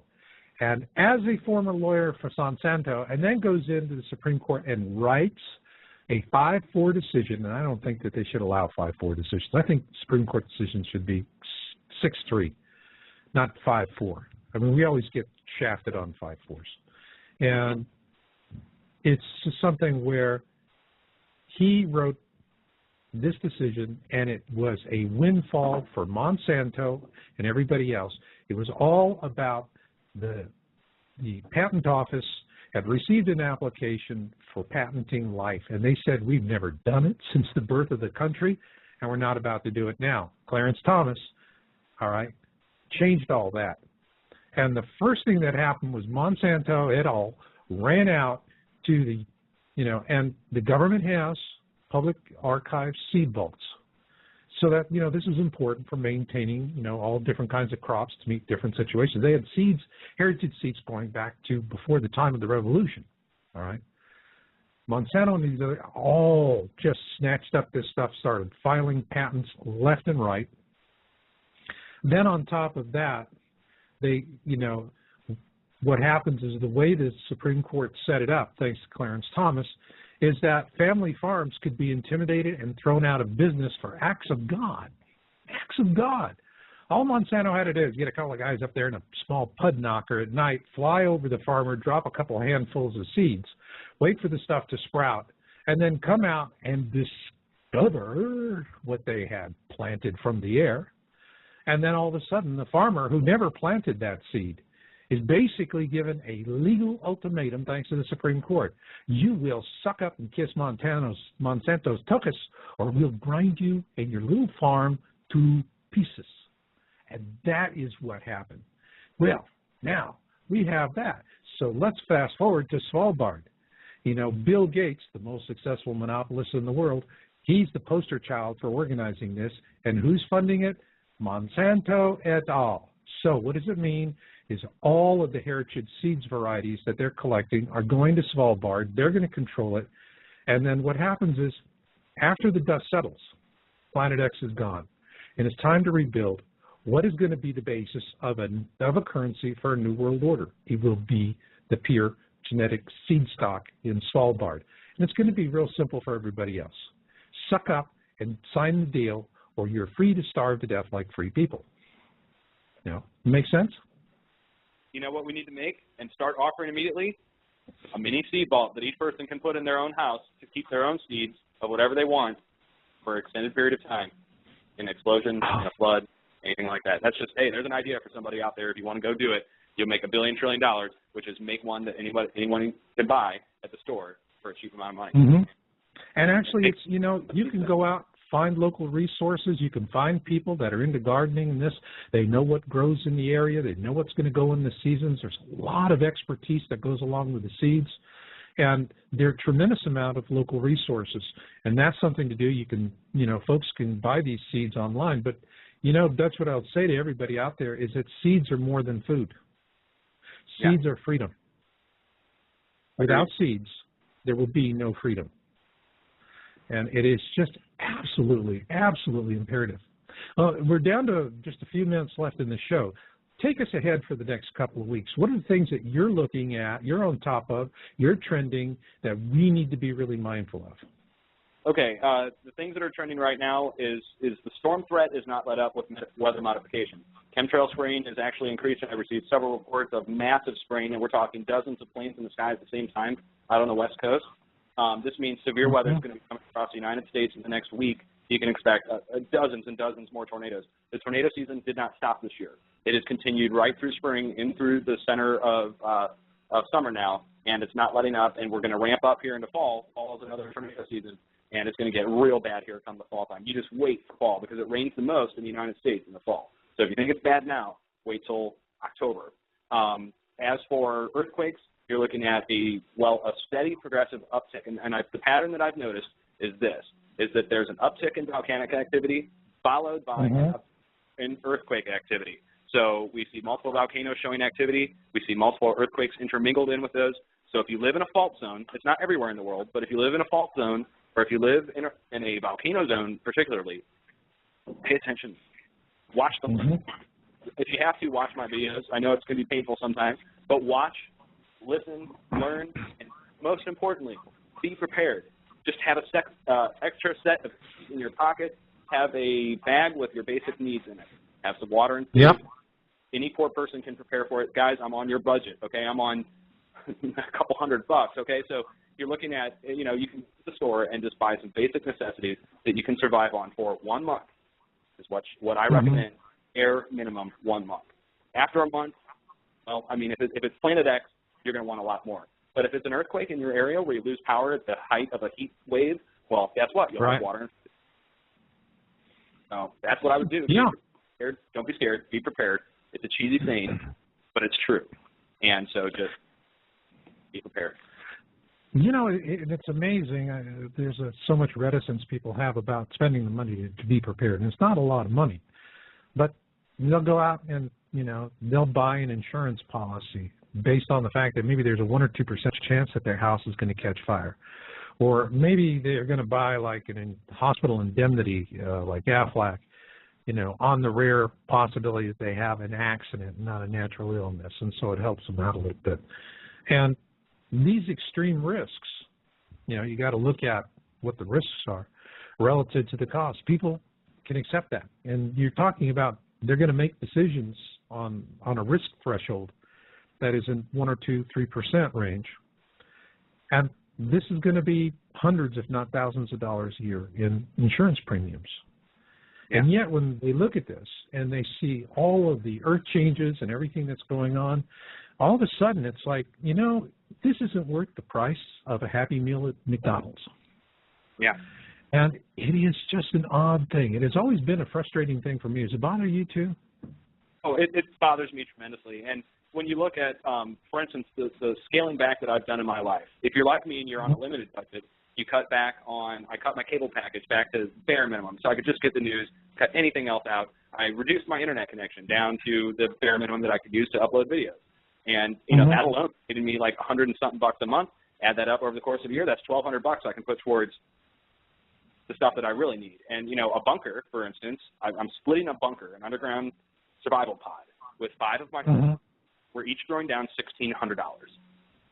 Okay, I mean, that's like doable for anybody, even me, all right? So, but you got to cut back on the things that, don't buy that motorcycle or don't, just don't go to McDonald's, eat at home. And over the course of a few months, you'll have enough to throw down with your friends to get the protection that you need for when a giant mob is heading towards you because they didn't prepare, or when a planet zooms in out of nowhere, or when a big earthquake hits and you lose power for a week or 2 weeks or 3 weeks or however long it's going to take them to get the power back to you. There's so many things that could occur that you need to be prepared for that if you just make those little sacrifices now, guys, when the time comes, you'll be like, sweet, I'm the only one who's prepared. And if it doesn't come, guess what? You got a lot of food, you got extra money, and you got a place to go in case a tornado comes. Yep, that's absolutely it. And staying aware of it, folks, gives you a 24-hour heads up, and that's really, really big. Stop to think about it.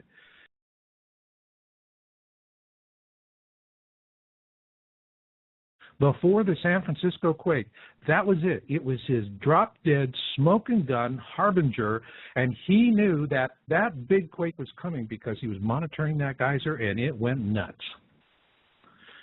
Now, fast forward from 2004 to today. And we've got a lot more sophisticated information out there. But you got to know how to dig it, how to go into it, how to find it. And if you really got some chutzpah, you share it with the world. And tonight you're going to hear a man who does exactly that. And I'm welcoming Dutch Sense, YouTuber, to the show. Dutch, welcome to Planet X Forecast. Thank you. Planet X Special Report, excuse me. Not a problem. for having me on, and it's a true honor to get to talk to you on the air. And I hope we can get into some really interesting topics tonight. A lot's going on, and you know what's going on today, so if you want to get into it, we can get right into it. Oh, man, let's just get right into the dish, you know what I mean?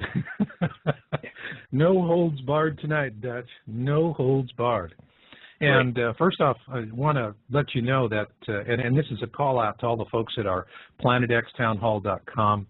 We've got a large community out there, and it's just growing really fast.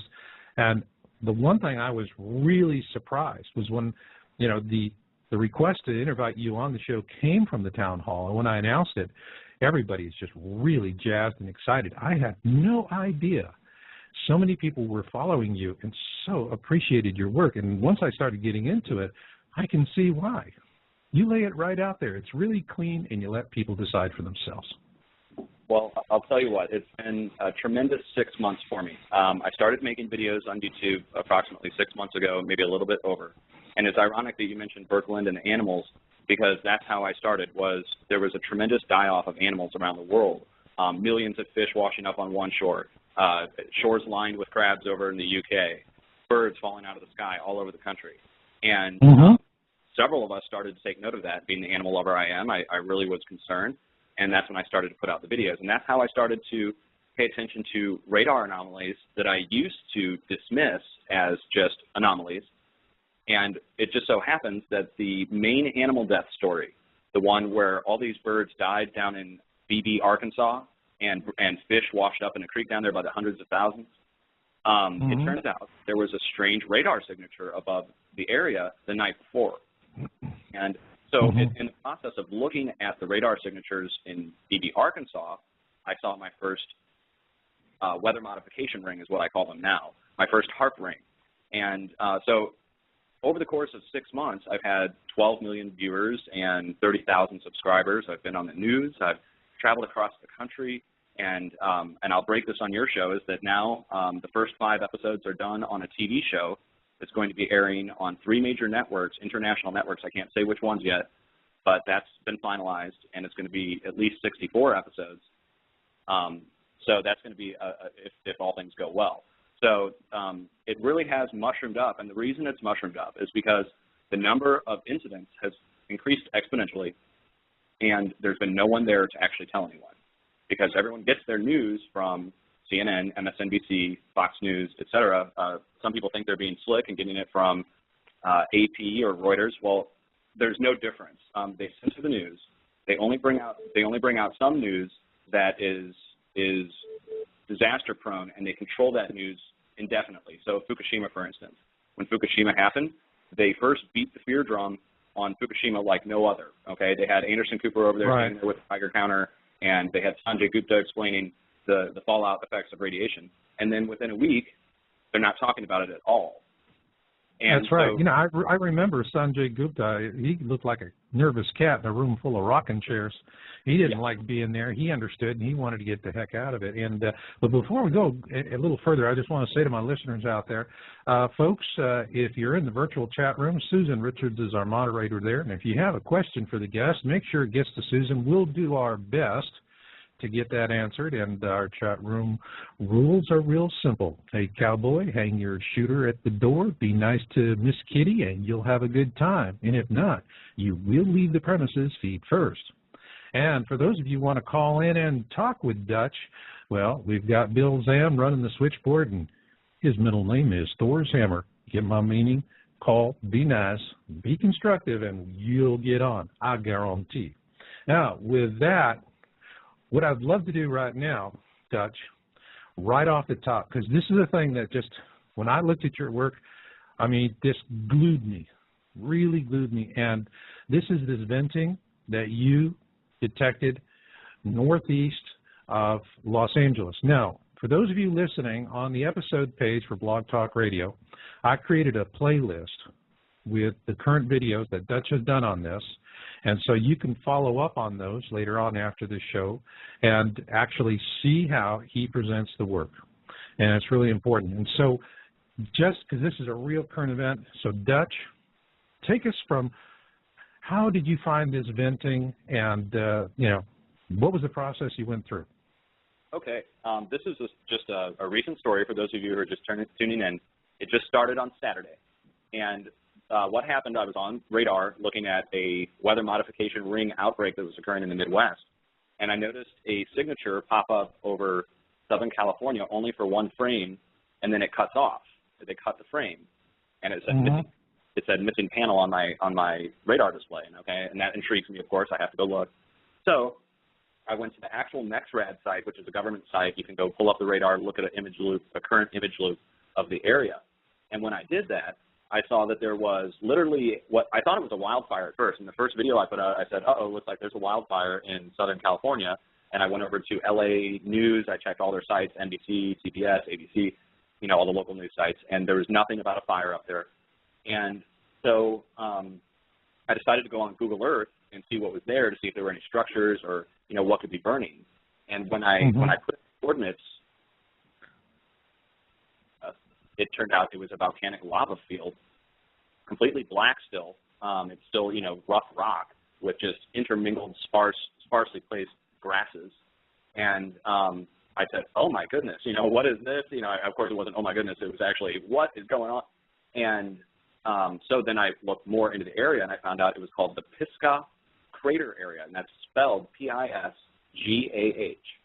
And it's all volcanoes. It's nothing but volcanoes right there, and it's the Mojave Desert, which is sand. There couldn't be anything there burning. So then, of course, I have to go pour over the weather charts and see if it's raining there. And you can pull up the precipitation stations there. You can pull up humidity levels, and none of that matched for any kind of precipitation buildup in the area. You're talking Mojave Desert. And so, long story short, I went and pulled the seismic charts in the area, and you can look at all these different seismographs placed all around California. And in the area there's magma harmonics, which is a long period of rumbling shown on a seismograph. And then it cuts off to a baseline, just, you know, straight flat line, and then it kicks back up again to heavier lines. And so you put all that together. I put all that together, and I said, okay, there's an uptick in activity around the world, everywhere where there's a volcano. Mount Etna just erupted. Mount Lokan just erupted twice. You've got Sakurajima over in Japan erupting every day. So I looked in the area. I put two and two together. I put out the video. And within a day and a half, last night at 2 in the morning, the USGS issued a press release response to my videos. And they referenced the YouTube user who pulled up Google Earth. And, I mean, it's me who they're talking about. And they said that it wasn't a hoax. Okay, well, I appreciate that. And it was a misinterpretation of the data, according to John Eichelberger, who's the senior volcanologist for the USGS. And their spokeswoman, Clarice Ransom, said that there's no threat in the area. That was this morning at 2 a.m. Now, it vented twice since then. Since they put that statement out, it has vented twice with a huge, you can go on right now. You guys are sitting, if you're listening live, you can go right now and look it up, and you will see over the last 12 hours at station EYX in Southern California, a massive plume that erupted off the same exact area, and there's no cloud cover. You can turn on visible cloud. It's still daylight. You can see there's nothing. It just erupts out of the ground. And then, same time as those two vents are going, there's a 6.0 that occurred in Baja, California, right south of California, right at the Mexico border. And so a huge earthquake, venting occurs, and here's the USGS saying it's a thunderstorm. What? Say what? Thunderstorm? Right. That's what their official explanation is. If you go read the article all the way through, they said that it was a misinterpretation of the data, and it was most likely a thunderstorm. Now, it's just a laugh because it means they didn't watch the other 3 videos that I put out, because I show the precipitation, I show, you know, what it could be, what it couldn't, and it's actually laughable because of what I've gone through with the USGS in the past, which is, I was telling you guys before this started, that they censored thousands of earthquakes off the map in the past several months, anywhere from Alaska all the way down to Florida. Yeah. Yeah, we've been seeing this for years. I mean, first off, you know, going back to Jim Birkeland, he called Loma Prieta in '89, and he was right. And his thanks for being right was that he was fired. So there's, you know, always this lid, keep the cattle, you know, keep the cattle happy. One of the things that I noticed was that there was an aviation turbulence alert on this. You were showing in one of your videos. Describe that and how it relates to this. Do you think it was part of a twist around that they issue the alert, or something else? Well, here's what we go through on YouTube. For those of you who aren't big YouTube followers or don't ever go on there, we are held, those of us who report the real news about what's going on are held to a higher standard. I swear to you, we are held to a higher standard than even your newspaper or TV or anyone. And so, I know. I've got a YouTube channel. I mean, we have similar numbers. We're getting ready to break 14 million on my channel. That's great, and congratulations. That's a big step to make that many people. You've reached, 2 huge population centers of the world, if you think about it that way. And what I want to point out is that we have a pattern that's occurring. And, I could digress into this for hours, but the pattern that I see occurring is a censorship of the data. And the FAA thing points it out perfectly, which is I went to go pull additional data to prove my point, to say that there's something going on. And the first thing that comes across my head is, hey, you should probably go check the FAA and see if they've issued any flight warnings in the area and see if outdoors, it makes sense. So I went over and checked, and there's a what's denotated as heavy turbulence. And it looks like a bump with 2 lines through it. And it's placed directly over the area where the volcanic plume erupted from. So I made the video, I put it out, I put a link to the thing. Within an hour, it's gone. All the others are still up there all the way across the country. There's a couple of them are still there. And they pulled that one when I put the video out. Now, I can't prove that, but it's just a strange coincidence. Within an hour of me putting the video out, they've got that little bump off there. But it was proof at the time, that a heavy turbulence warning was issued for that area only. And there's no storm in the area because I just pulled the previous data, and it just shows clouds coming up off the ground right in the lava volcanic field off the Mojave Desert. Wow. Wow.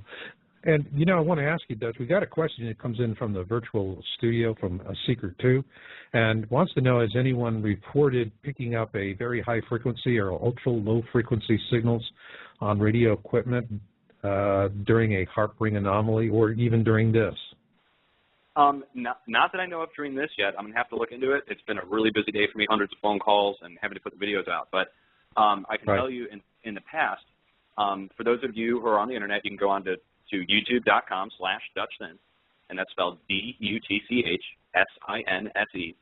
And you'll find a video that I put out about a month and a half ago, and it shows a huge outbreak of weather modification rings and what we call scalar squares, which are giant squares that appear in the clouds in precipitation only when you're looking at the radar.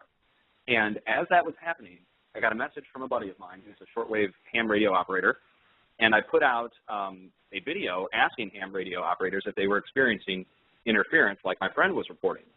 And they were. It was so bad. There's several websites you can go. They're called web SDRs.